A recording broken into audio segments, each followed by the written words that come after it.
اگر اللہ تمہیں وہاں تک نہیں لے کر گیا جہاں تم جانا چاہتے تھے تو یقین کرو بہتر ہوگی وہ جگہ جہاں وہ تمہیں اپنی مرضی سے لے جائے گا۔ انسان کی اوقات نہیں کہ وہ اللہ کا قرب حاصل کرے۔ اللہ جسے پسند کر لیتا ہے اس کے عیبوں اور ناپاکیوں سمیت زبردستی اپنی جانب کھینچ لیتا ہے۔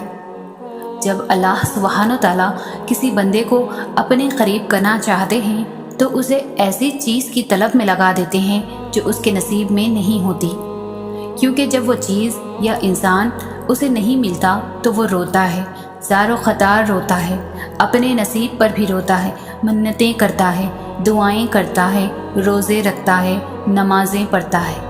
جب ساری کوشش کر کے ہار چکا ہوتا ہے تو اسی وقت اسے اللہ کا قرب حاصل ہو جاتا ہے۔ اللہ نے دکھا دیا ہوتا ہے کہ اس کے سوا اور کوئی نہیں۔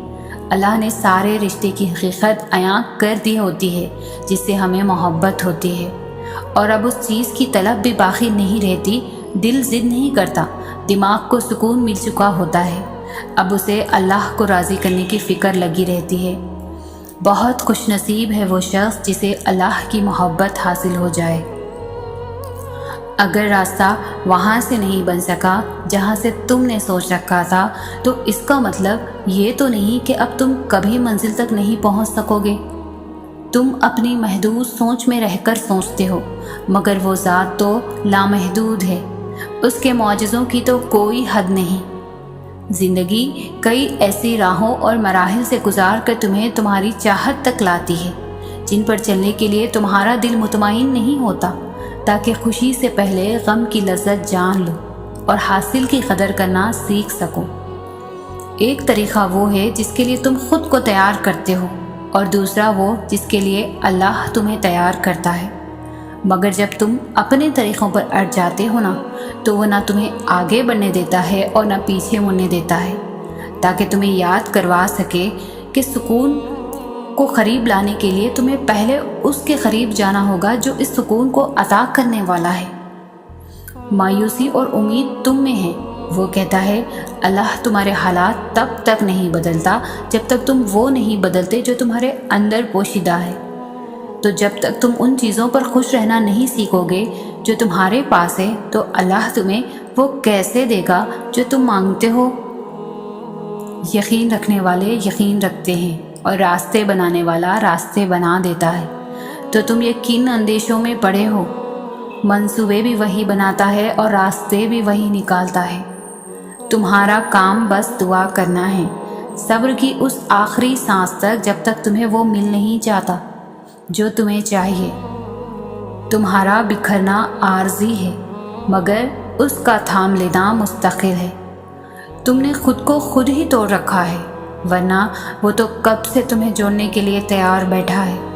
تو تم ان کرچیوں کو اس کے پاس لے جاؤ، پھر وہ انہیں یوں سمیٹ دے گا جیسے اس کا ایک حرف کن ان دونوں جہانوں میں سمیٹ کر انہیں زندہ کر دیتا ہے۔ محبت اللہ کے کن کے سوا اور کسی کی محتاج نہیں ہوتی، تو پھر اسے لوگوں سے کیوں مانگتے ہو؟ کیوں ان کے پیچھے بھاگتے ہو جو تم سے دور بھاگتے ہیں؟ کیوں رابطوں کی فکر کرتے ہو؟ کیوں ہر در پر اس جھولی کو پھیلاتے ہو؟ محبت میں نہ اکتاہٹ ہوتی ہے اور نہ ہی اکساہٹ ہوتی ہے، پھر سامنے لاکھوں حسین چہرے ہی کیوں نہ آ جائیں، مگر دل ایک ہی چہرے کا پابند رہتا ہے، اور اس چہرے کی مسکراہٹ اور آنکھ کی نمی سے کبھی بھی انسان اکتاتا نہیں ہے۔ محبت عطا ہے جو ہر کسی کو نصیب نہیں ہوتی، اور نہ ہی تم کسی کو خود سے محبت کے لیے زبردستی اکسا سکتے ہو۔ جو تمہارا ہوتا ہے وہ ہزاروں کے آنے کے بعد بھی تمہارا ہی رہتا ہے، اور جو تمہارا نہیں ہوتا وہ کسی بھی قیمت پر تمہارا نہیں ہوتا۔ تو پھر خود سے یہ جنگ کیسی؟ جو تم سے محبت کرتا ہوگا وہ تمہیں کبھی بھی اس مرحلے پر لا کر نہیں کھڑا کرے گا جہاں تمہیں محبت اور عزت میں سے کسی ایک کا انتخاب کرنا پڑے، اور جس کو تم سے محبت نہیں ہوگی وہ تمہاری ذات کی تذلیل کے لیے ہر ناممکن کوشش کرے گا، اور جسے بہتر انتخاب ملے گا تمہیں چھوڑ جائے گا۔ محبت بھیک نہیں ہوتی کہ جھولی پھیلا کر انسانوں کے پیچھے در بدر بھاگا جائے۔ محبت بہت خوددار ہوتی ہے، جو اللہ کے سوا کسی کے سامنے اپنے خالی دامن سے پردہ نہیں ہٹاتی، اور محبت کرنے والے عزت کے پابند ہوتے ہیں۔ وہ بھلے محبت قضا کر بھی دیں مگر عزت فرض کی طرح ادا کرتے ہیں۔ جو کہتے ہیں محبت میں خاک ہو جانا چاہیے، وہ غلط کہتے ہیں۔ خاک تو انسان صرف عشق میں ہوتا ہے، اور عشق اللہ کے سوا کسی سے نہیں ہو سکتا۔ محبت عشق سے بہت مختلف چیز ہے۔ مٹی مٹی ہو جانا نہیں بلکہ اس مٹی کو سمیٹ لینا محبت ہے۔ تو جو تمہیں سمیٹ لے بس وہی تمہاری محبت کا حقدار ہے۔ تو ایسا شخص تلاش کرو جس کو دیکھ کر صبر نہیں شکر کرو۔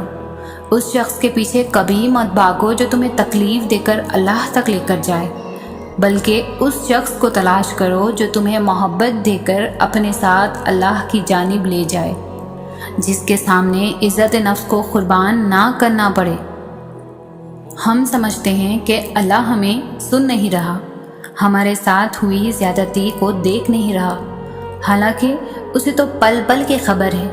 اللہ ہر بات کا، ہر زیادتی کا جواب دیتا ہے، اور اس کا جواب جب آتا ہے تو سوال ختم ہو جاتے ہیں، مگر وہ جواب بس تب دیتا ہے جب ہم کسی کی زیادتی پر صبر کر لیتے ہیں، جب ہم خاموش ہو جاتے ہیں۔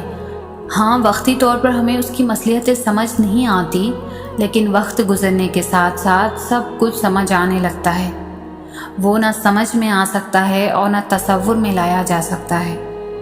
اس کی رحمتیں، اس کا غضب اس کی پہچان ہے، اور سب سے بڑھ کر یہ کہ اس کی محبت کی کوئی مثال نہیں۔ اس کی محبت اس پھول کی خوشبو کی طرح ہے جسے دیکھا نہیں جا سکتا، بس محسوس کیا جا سکتا ہے، اور جب اسے محسوس کرنے لگو تو ساری الجھنیں سلجھنے لگیں گی۔ اور یاد رکھو، تم اسے بھول بھی جاؤ نا، وہ تمہیں تب بھی نہیں بھولتا۔ قرآن میں اس رب کی باتیں پڑھو تو عقل دنگ رہ جاتی ہے کہ یا اللہ اتنی محبت مجھ سے، یا اللہ میں اس قابل نہیں۔ اور بے شک جب وہ راضی ہو جاتا ہے تو ساری کائنات جھولی میں لا کر رکھ دیتا ہے۔ اللہ تعالیٰ سے صرف اپنی خواہشات پوری کرنے کے لیے نہ مانگا کرو، بلکہ اللہ کو اپنا دوست بننے کے لیے مانگا کرو۔ کسی وجہ کے تحت اس کو یاد نہ کرو، بلکہ اس کو راضی کرنے کے بہانے ڈھونڈا کرو۔